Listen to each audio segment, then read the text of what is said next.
Hey everybody, welcome to Season 4 of What's IGN Crashing On. I'm Karen Walby-Solomon and I'm your host, and we're here to talk about what's hot in pop culture.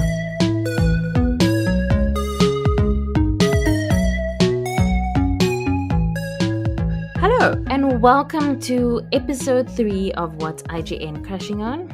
And I'm joined today by Gabi Zietsman, who is a writer and a reviewer. How are you doing, Gabi?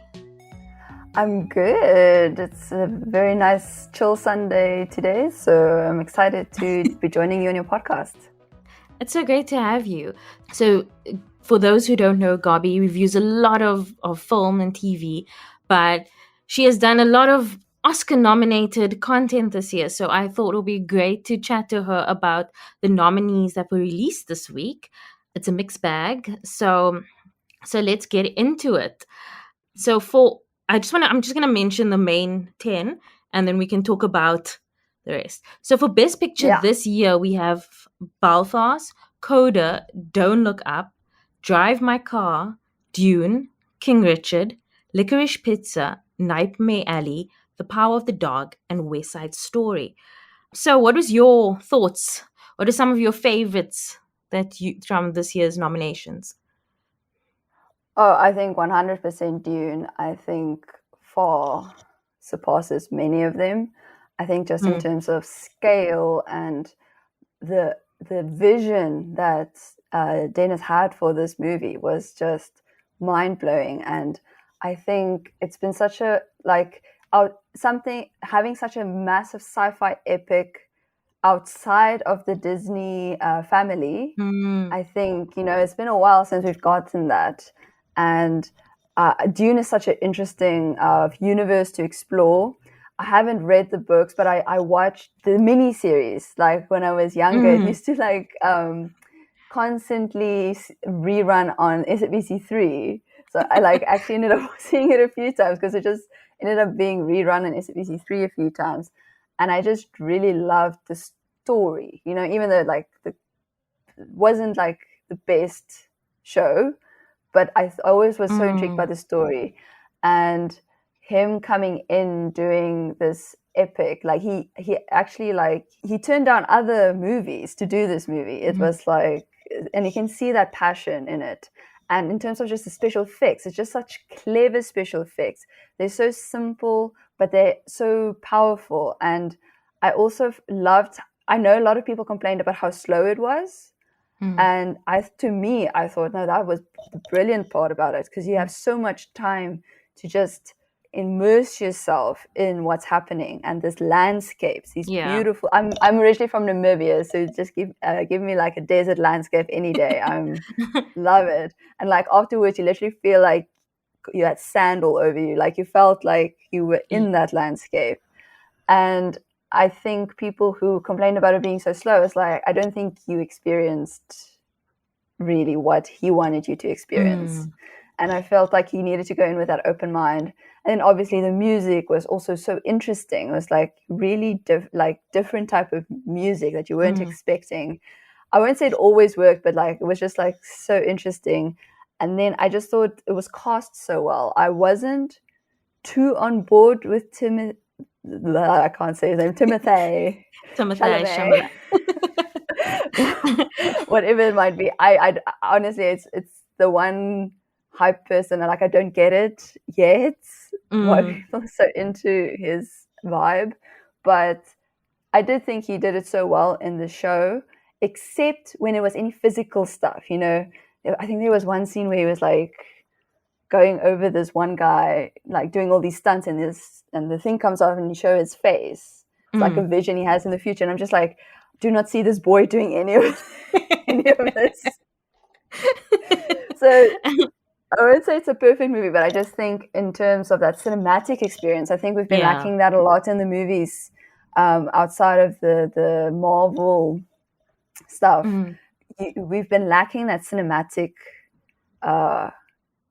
thing in the movies. And I think with the pandemic, I think Dune was just the movie, I think, to really bring cinema back to life again. And I think for that, it should really, I think, sweep the Oscars, which is also why it's such a travesty that he didn't get the director nomination.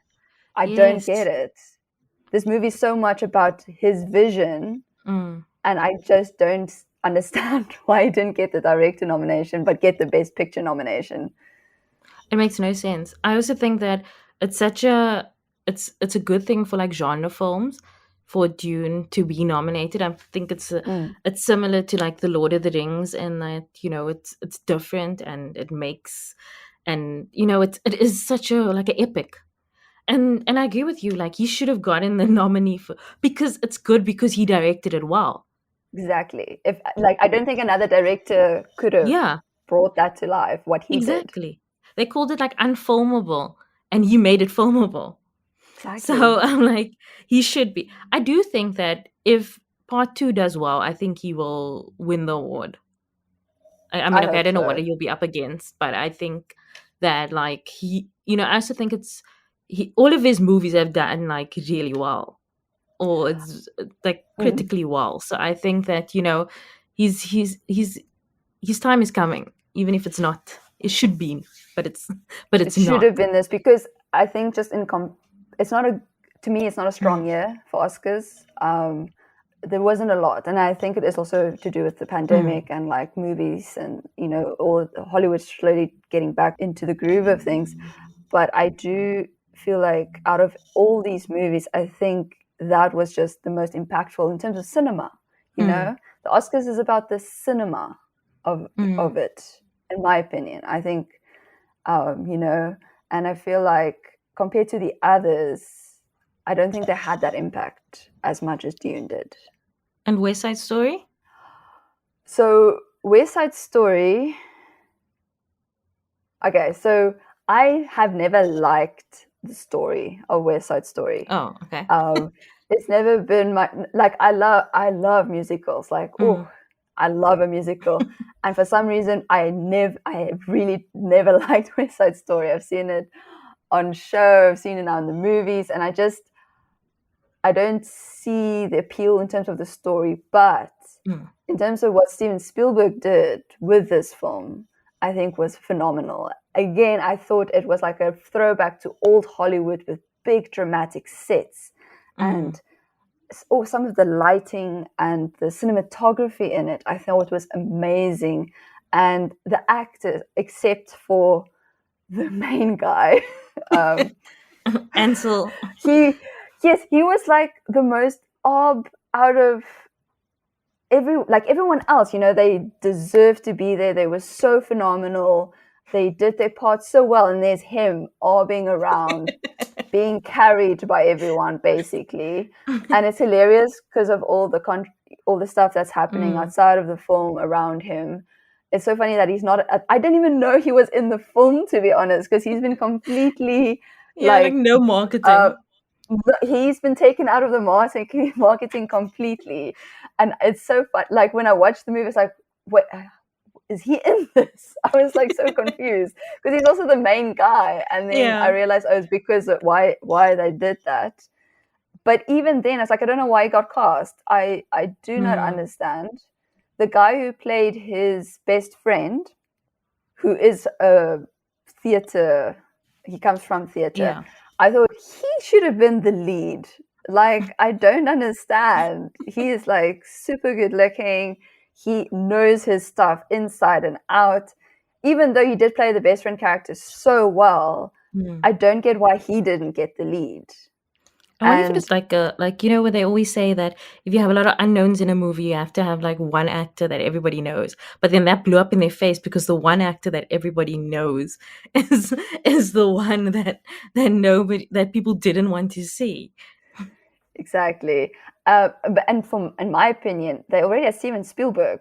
I think they didn't need an actor. I think he's big enough. He is.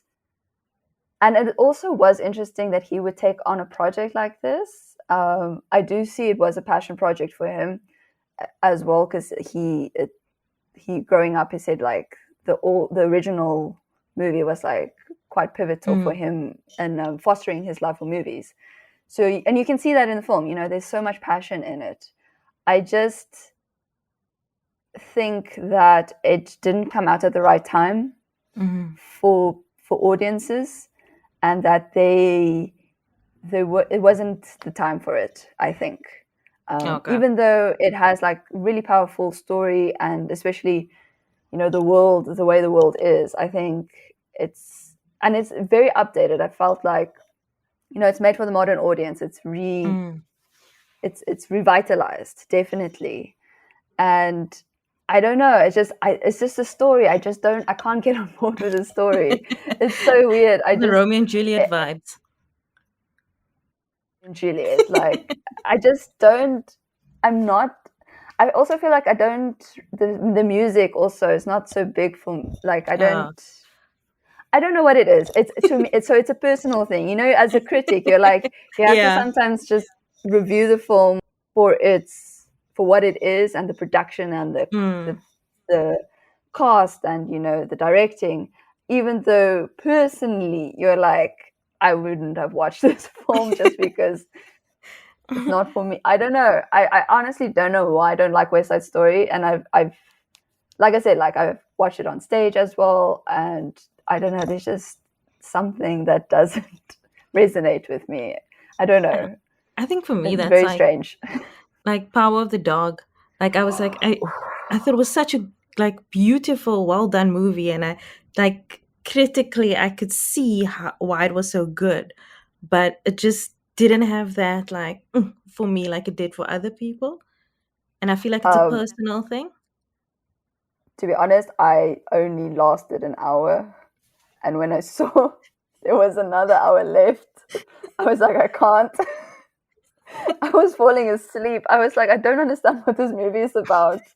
And I agree with you. Like, I thought the cinematography was gorgeous. I don't get the story. I didn't finish it. I don't know what happens, but I just couldn't. When I saw another hour, there was still an hour to go. I was like, I can't. As a critic, you watch so much stuff, and so when you don't have to review something and you watch it in your own time, and it does, and you're forcing your way through it, then you switch off. You'll switch off so fast because you're like, I don't exactly. So I don't understand how it's sweeping the awards, to be honest. I think it's very well made, and I've heard a lot of people love it, and but I do think it's like a me thing. Like, I was just like, it's just something. Maybe I need to watch it again, but there's just something, which is why it's like sweeping all the awards. And in my review, I gave it like 4 out of 5 because it's like I needed that kind of like, I love this, to give it like a 5 out of 5. I think with West Side Story, I gave West Side Story 5 out of 5, and I know I didn't love it, but I could see how people could love it. You know what I mean? Yeah. But Power of the Dog, honestly, if I had to review that, I would have hated life. I tried so hard because everyone was going on about this movie, and I just could not sit through it. I love this honesty. And at one point, I was wondering if I know sometimes gender comes into play sometimes, and I felt like maybe, to be honest, all the people who love it, majority are men. Yeah. And I was wondering, like, at one point I was like, I felt like that maybe, that as a woman, and how that the one woman character in this whole show was written, I think that might have been part of it. Sometimes, sometimes there's like a certain energy that, you're just like, I don't get it. Yeah. You just like, there's like a disconnect. Yes. And then also the other film I so surprised to see most nominations for was Don't Look Up. Yes, exactly. How did it get a Best Picture nomination? I feel like compared to like other films, like even Spider-Man, that should have gotten a Best Picture film nomination, but Don't Look Up, which like came out just before the Oscars, like I didn't even know it was in the running. Yeah. Like, no. It like barely made the cut. I just don't get it. I don't think it's a bad film. I thought like it was an interesting film. I really liked how it was written. I do think the writing nomination for screenplay, I agree with that. I do think like I thought it was written really well and interesting, but not best picture. Not in any way. And I don't think any actors got even nominated. No. For best, like none of them. So how did that get into best picture? How? I think it's the Adam McKay thing. I think the Academy really likes Adam McKay, and all of his films, Vice. I can't remember what's the one before that, Moneyball, or no, the other one was wasn't Big Short. Big Short, yes. Wasn't Big Short. I did enjoy Big Short. Me too. I loved. It's my favorite of I was very surprised. I didn't think it would have been my vibe, but they really made finance. In that regard, I think he did an amazing job on making a really boring thing watchable. Like I thought was brilliantly done. No, it is. But with Don't Look Up, I felt there's like a lot of ego in that film. Yeah. And even though I thought there were moments I thought were brilliant, but as a whole, not best picture. Same, like I laughed for that and I enjoyed certain parts, but I didn't think it was a gay film at all. I thought it was like a bit too on the nose. Like, it's like I'm in this bubble and I know more than you and I'm gonna be laughing at you, which I mean, satire is not, I feel like satire is a little bit more subtle than that. So that's why I think for me, I didn't think it was anywhere close to being a gay film or anywhere close to being a best picture contender. But a lot of these films, I didn't think, but especially that one. I mean, I thought a lot of them were good films, but as you said, maybe it's just a weak year and we're not. It's a weak year. I want to ask you about Best Actress because I don't think I've seen any of the. Okay, now I've seen Being the Goddess, but so Best Actress this year we have Jessica Chastain, Olivia Colman, Penelope Cruz, Nicole Kidman, and Kristen Stewart. So so I have also not seen any of those films. I feel like maybe no, so except Spencer. So what I want to say is everyone I haven't watched except Spencer, and I hope Kristen Stewart takes it home. Even though I haven't seen the others, I do. But that film was so good, and I'm also again I'm sad that film didn't get more nominations than it did. I do think it was very experimental and definitely not a film for everyone. But in that regard, that film spoke to me on so many levels. And I loved it, absolutely loved it. And I also don't get no cinematography and I don't think it got a costume. Did it get a costume nomination? I don't think it did. No, it didn't. It didn't. That also a travesty. And even though she does make the film, like she is definitely the biggest component that makes that film amazing, I am really surprised it didn't get more love and stuff. And I wonder sometimes if people are still obsessed with her Twilight era and still, same with Robert Pattinson as who's going to be Batman this year. It's like, again, it's like they have these judgments for like they breakout roles, and I just thought Kristen Stewart, I've always loved her, and I never liked Twilight, so it's completely her post Twilight work. That's why I love her, and Spencer to me was just such a beautiful film, and it was just like it's a poetic film, it's like watching poetry. The most beautiful shots. There were shots like I would want to hang in my house, and I really hope she beats everyone to the punch. But I'm worried that she won't get it. I think Olivia Colman probably. She's always a favorite, and I think she's going to take it, even though I haven't seen the film. But I hope there's like a chance for Kristen Stewart to finally get her due, and she puts so much into that role, so much. In the same way, like, I just want to, before we like go on to like snubs and stuff, I just want to talk about the best actor, and then we can go on. That's good. So the best actor is Javier Bardem, Benedict Cumberbatch, Andrew Garfield, Will Smith, and Denzel Washington. And they're making it sound like it's Will Smith versus Benedict Cumberbatch. Like, this is what I'm getting. Really? I don't know. I honestly think Tick Tick Boom should win everything. And me too. Should have been Best Picture nominated. Oh, again? And should have been every. Yeah. I also feel Tick Tick Boom had all the snubs. Can't believe it didn't get Best Picture. Again, to me, that's another, it's like a cinema film, you know, it's about the cinema of it. Oh, I love that movie so much. I was blown away. And I thought Andrew Garfield, he just embodied that role. He was there. And I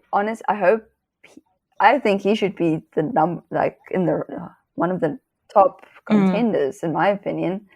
And even though I haven't seen Macbeth, which I really want to see, because I don't have Apple TV, but from what I've just seen a bit of, I also feel like it should be the one he should get an Oscar for, just because it's like this traditional Shakespeare story, but it looks so cool, and he definitely looked like he brought something different to the role that we have seen. And you know, also having a black actor in this very traditionally white space, getting an Oscar for that. I don't know if you've ever seen yes. And yes. You know, I love that film. I thought it was great. Was it Mekhi Phifer? Who was it? Mekhi Phifer. I think it was it not Mekhi Phifer? With Julia Stiles, is it that one? Yes, with Julia Stiles. Yes. Yeah. And I love seeing that, you know, and even though Othello is very much about race, but in Macbeth, just seeing he's also such a great actor. I mean, you can put him in anything. Yeah. He'll blow it out of the water. It's so true. But I like, this is a film I think you should get it for, because it's something very different, not what you would think you would have won an Oscar for, if you know what I mean. And I love that subversion of it. And that's why I really also, between him and Andrew Garfield, I think that would be the best picks. Will Smith, I don't know. You know, he's a really good actor. But I sometimes feel like he goes for these very Oscar bait movies just so he can get an Oscar. I feel like, you know what I mean? He's not there for the film exactly, but he's there. Like Leo used to be. Yes, exactly. And now that Leo has this Oscar, you've seen the track change. And now you see Don't it. Look Up. And I think once Will Smith gets his Oscar, I really hope he comes back to comedies. Because he shines in them for me. I think so too. I think that Will Smith is a very rare, like, blockbuster actor. I don't think that there's a lot of them right now. Like The Rock, Will Smith, and I feel like Will Smith is like, he's held that place for so long, and he can still do it. I do think he was really good in King Richard. Like, I thought, like, I forgot it was Will Smith at times. So which made me think that okay, he was quite good, but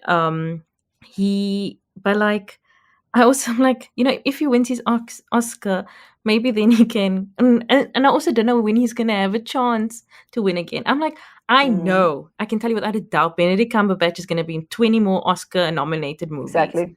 Like, he's good in Power the Dog. He's very good. But I think that he's going to have a lot more chances. Will Smith, I don't know if he's going to get another chance. Firstly, I don't know if he's good. I mean, maybe you're right. He's going to do more Oscar baity movies until he gets his Oscar. He's just going to go the other route. But I don't know if he's going to have another chance again. Okay. If it was me voting, I've actually seen all of these ones. I didn't think Javier Bardem was good in being their artist at all. I think that's a bit not of a even a little bit. One for me. I was like, they could have nominated somebody else. I don't know who, but somebody else. But if I had to vote, I would also vote for Andrew Garfield. Like, I thought he was perfect. So He good. was so good. I was in like a ball at the end of that film, Yeah, I was, and that was because of his performance. Like, it was a good film, but also like his yo, performance was just top tier for me. But no, but okay, exactly. let's talk about snubs quickly. What do you think should have been nominated other than what we've already mentioned that hasn't been nominated? I That feel wasn't nominated, I mean. I feel like Lady Gaga got a bit of a snub for House of Gucci. I know it's not the best film. Like what's his name? Jared Leto was so bad. I was like, he was in his own movie, separate from everyone else. That was a bit scarring. But Lady Gaga was just great. Like, I really loved it in it, and I feel like she deserved a Best Actress nom for that. Like, she didn't. I think the Golden Globes. I think where did she get her best nom? She did get a best nomination somewhere. And yeah, she got quite a few. SAG, I think she got BAFTA as well. Maybe, I don't know. So But she was in the lead. I She find had it the most strange that nominations. she didn't get the Oscar nomination. It's a bit odd for me. And then with Dune, I wouldn't say the actors probably deserved some, but I do think Jessica Ferguson should have gotten Best Supporting, because she carried that role. Like, her role was also much more amplified from the original. Like, she got a lot more substance, and she makes you care about Paul, the main guy. Yeah. She is the emotional crux in that film. And that scene where she's outside the door while her son is getting like that torture device thing from the scary lady. Oh, the lady, yeah. Yes, and her performance from outside that door was so good. You felt everything she was feeling. She's like trying to hold it in, but she's like breaking. And I really think that just that scene alone, I really think she deserved a Best Supporting Actress nomination. And then, what was another snub? Oh yeah, obviously Dune director is, I think, the biggest snub. And then I thought Raya and the Last Dragon. I felt like that movie just came out at the wrong time, because I thought it was so good, and I think the music in it was so gorgeous. It's such a beautiful soundtrack, and I can't believe it didn't get a Best Score nomination. And yeah, I feel like, that is a film I felt like you got schneid when it came out, because of the pandemic. And I felt like if it came out any other time, I think it would have been such a big movie, bigger than it was. And I just think I just felt like there was a lot of animation this year. I don't know.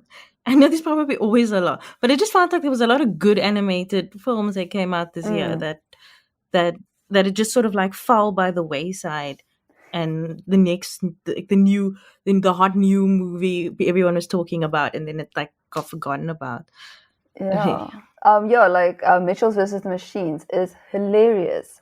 And Love it. it's so good. And I was like, and not everyone, like, a lot of people like were like, oh, what's Mitchell's versus the Machines? Like, so many people missed it apparently. And again, I think it also came out during a time when there's like so much other stuff, even though it's on Netflix. Yeah. And I think it did do well on Netflix. But people forgot about it. Like, and I think, and it was also such a unique film, it was like unique animation. Yeah. So I also really dug that one. And then, another snub, Eternals for special effects. I don't understand, even though I think the thinking was probably because it's so dominated by Disney in terms of Shang-Chi and Spider-Man. So probably we're like, trying to not give it all there. But gorgeous visual effects. Like, it was so beautiful and so beautifully done and unique as well. Like, I love special effects that are, quite unique. And I thought, and I also think the hate that Eternals has got was completely unwarranted. I thought it's a good movie, and there are worse Marvel movies. So many worse. And I really liked the diversity of it, and it's such it was a new, different take for the universe, something different.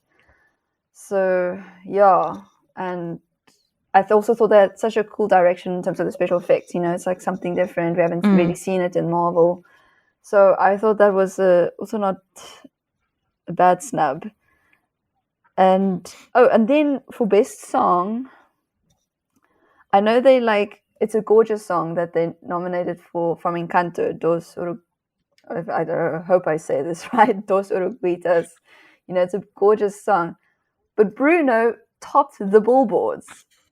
We don't talk, and I don't get why Disney didn't submit it. I don't get That's it. why. I feel like they didn't think that it would do as well as it did. And that's why they didn't submit it as for best song. I'm like, that's madness. I haven't seen Encanto, but I know that song all by heart in my head. I don't. That to me was a bit strange. I was like, you have like a number one Billboard hit. Like, when last did Disney have a number one hit? And yeah, Tick Tick Boom, I think should have gotten also way more than it did. Yeah, that's best supporting actor definitely. Also, it should have gotten best. Yes, for everyone. Robin. I feel like for everyone. But the actor played Michael, especially the emotion in that role. I just feel like they did not watch the movie. That's what I feel like. I'm like, how could you? Like, I feel like somebody told them Andrew Garfield was very good in it, and they just went with that. And I agree with you. For me, I wish that Ruth Negga had gotten a nomination for Passing, because she was brilliant. I thought I thought it was I was nervous, but I was like, no, she's gonna get it. I also wish that Passing had got best adapted screenplay, because Rebecca Hall did such an amazing job. Also, I don't know if have you seen Belfast? I haven't, but I have no interest in seeing it. But I just want to say, Judi Dench is she's Judi Dench, but she's not the best supporting actor. Like the lady from Outlander. You know what I'm talking about? Katrina Balfe. Yes. She was so good in the film. And if you were going to nominate anyone from that film, it should have been her. Like, Jamie Dornan was also good, but nobody was as good as her, in my opinion. Even the Kieran Hines. So I'm like, why Judi Dench? I feel like, are you just putting names? Where are these people coming from?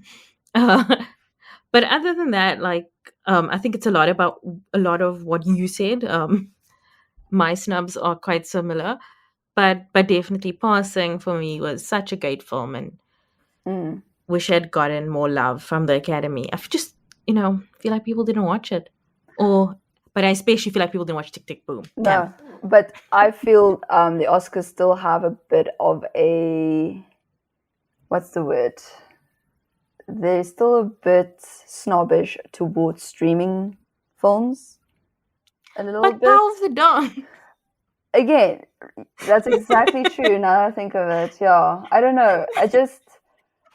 Another but I do snub. get what you mean. Another snub, I would say Spider-Man, No Way Home. Let's be honest, that's probably one of Marvel's, I think it beats Endgame in terms of the power of the script and the story, and I honestly think Tom Holland should have gotten an actor nomination for it. He did that film so well, and again, also should have gone Best Picture. I think in terms of scale, yeah, and how this film also got people to the cinemas again. It was such a big film, and it comes back to the whole thing about is the Oscar still relevant? Just because it was the biggest film that's come out since the pandemic began. It broke records when so many films were faltering, especially big blockbuster stuff. And Tom Holland, he you can see his talent in that film completely. And I don't get it. I feel like he should have definitely gotten a nomination, as well as Best Picture and maybe Best Directing, because that is a massive project to have done. Yeah. Like, I don't want to know what their writing room looked like. To try Probably a mess. piece everything together, all the previous movies, and like, it must have been, but they obviously threw so much money at it. So. Okay, I'm excited to see what's going to happen. I hope we will get some surprises. The Oscars on March 27th, so it's like just over a month until the big show. And yeah, I hope it's not boring again. I hope we have some fun and it's not just one film taking everything. Power the dog. Yes. But I hope Dune takes everything. yeah, I know. I really do hope that Dune gets rewarded for what it did. But before we go, I just wanted to ask you. Okay, no, not before we go. We first still have to do crashing on. But I want to ask you, who was your first celebrity crush? Oh, so I won't say it was exactly like a crush, but like I was obsessed with Robin Williams. So obsessed as a kid. Like, I wanted to see all his movies. I think the film I remember the most was Hook. Yeah. The Peter Pan. But like, I just like made a mission to watch all his films. Like, I even went to the movies by myself because no one else would. Like, I remember going to watch Patch Adams by myself because no one else wanted to see it. And I was just like, and I just remember when he passed away, I was so devastated. I was like, that whole day, I was just like on the brink of tears. And every time someone like would ask me what's wrong, I'd be like, I can't tell you because you're gonna judge me so hard. But like, it was really bad. Like, it was such an emotional day for me. And sorry, I'm still emotional. No, I think he was just such a unique person. And my favorite role of everyone was Genie. I think he was so good in Genie. But it's also a bit sad. Like, I don't know if you read up on it. Like, he was so adamant with Disney that he shouldn't be used for the marketing. He shouldn't be like the main focus of the marketing for Aladdin, because he just wanted to be in the film, be Genie, but he didn't want to kind of take the power away from other voice actors. Because before Aladdin, voice actors, you had proper voice actors. It wasn't attached to big names. Yeah. Animations weren't sold on the names; they were sold on the concept and stuff. And he knew this, and he was adamant with Disney that he shouldn't be the main focus of marketing. And they didn't do that. They like splashed everywhere. Robin Williams in Aladdin, and that actually changed how animations ended up becoming marketed. They became more about the names now, and then they got people who weren't actually traditional voice actors, and kind of taking a bit of a chunk of that away from good voice actors, who really could pull out rabbits out of hats, whereas traditional actors doing voice acting, you can hear the actor, and they don't disappear as much into the role and stuff. And I don't know, Robin Williams, I felt like he was just so passionate about the movie industry, and it was just really sad how it went for him. And there's a documentary that came out. I haven't watched it yet because I'm scared I'm gonna cry too much. So it's still on my list. I haven't watched it yet, but I would say so small, I was so obsessed with Robin Williams. That's a good obsession, though. Great movies. Yeah. So before we go, what have you been crushing on this week? Ironically, it does relate a bit back to the Oscars. I am so obsessed with the Encanto soundtrack. I've been listening to it on repeat. It's like I can't get that Bruno song is like permanently stuck in my head at this point. But I also feel like Surface Pressure, which is the song that the main Maribel's other sister, who's like the strong girl who lifts everything, her song is just so good, and I feel like it's gotten like overshadowed a bit by the Bruno song, but it's such a good song. It's like, it's about all the pressure that's put on her, and she's expected to just take on everyone's like burdens because she's so strong, but she's like kind of crumbling on the inside.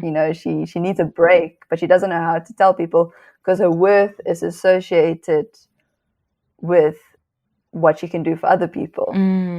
So that song is just so good. And I think Lin-Manuel Miranda just killed it in Encanto. He's had a so good year. And the fact that yes, such a good year. So yeah, I wasn't expecting to like Encanto's music as much as I did.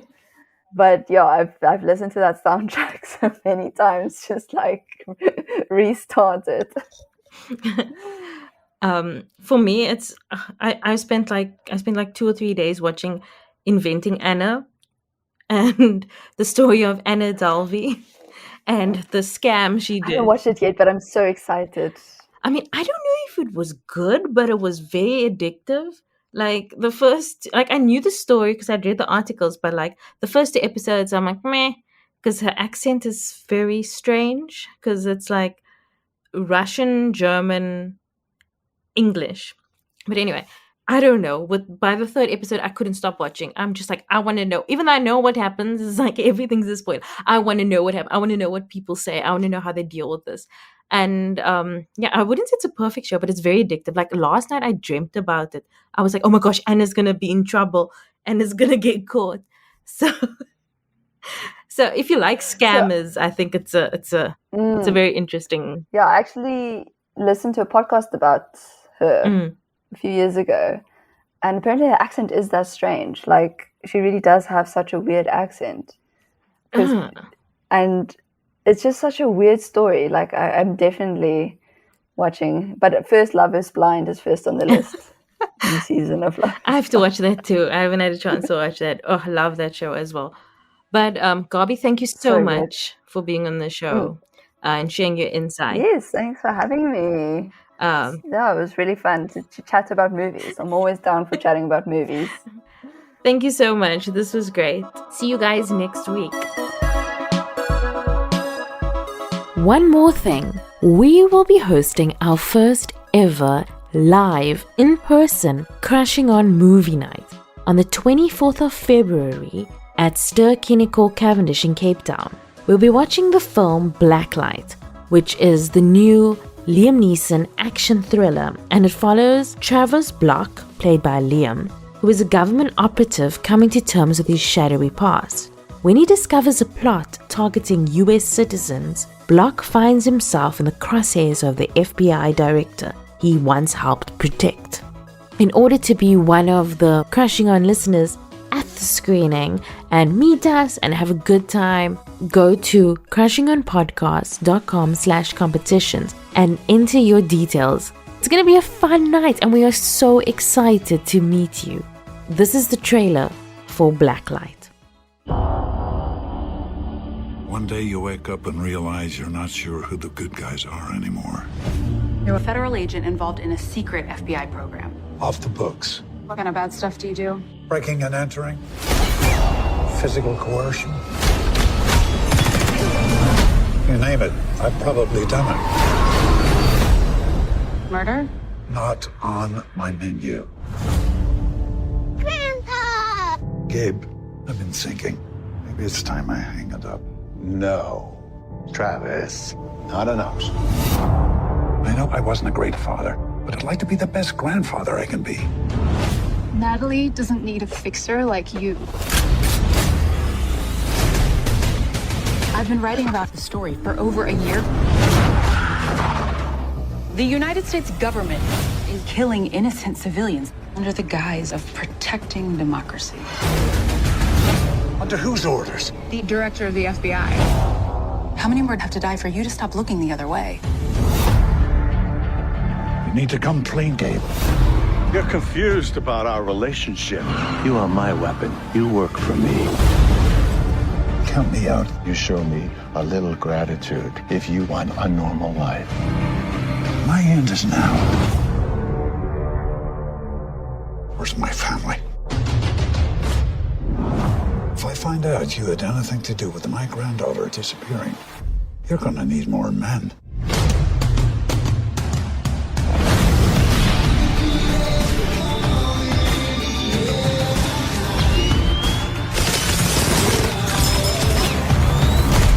You'll be finished before the day is over. Everything I did was for you! Are you really gonna shoot me, Travis? Yes, I will. Grandpa, are you a good guy? I wanna be.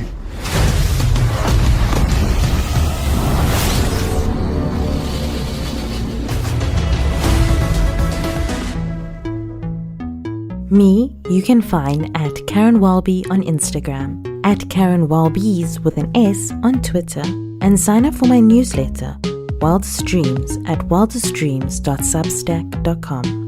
The podcast can be found at Crushing On Pod on Twitter, Instagram, Facebook, and TikTok. You can find us at What's IGN Crushing On YouTube, and you can find more information about this and all our other episodes on our website, crushingonpodcast.com.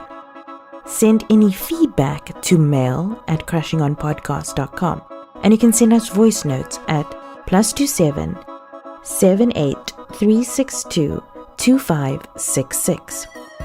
Join our Facebook group, Crushing On Club, where we chat about the show, celebrity news, recommendations, the whole shebang. The show is produced by me, Karen, as well as Rebecca Barches and Leanne Phillipson. The show is edited by Rebecca Barches. Our logo was designed by Nathifa Maroof, and the show was created in partnership with IGN Africa. If you like the show, tell everyone that you can, any way that you can. Keep up to date with episodes by subscribing to the show on Spotify, Apple Podcasts, or wherever you get your podcasts. Please rate and review the episodes on Apple Podcasts, as it helps others to find the show. We'll be back next week with another in-depth conversation with a pop culture lover. See you then.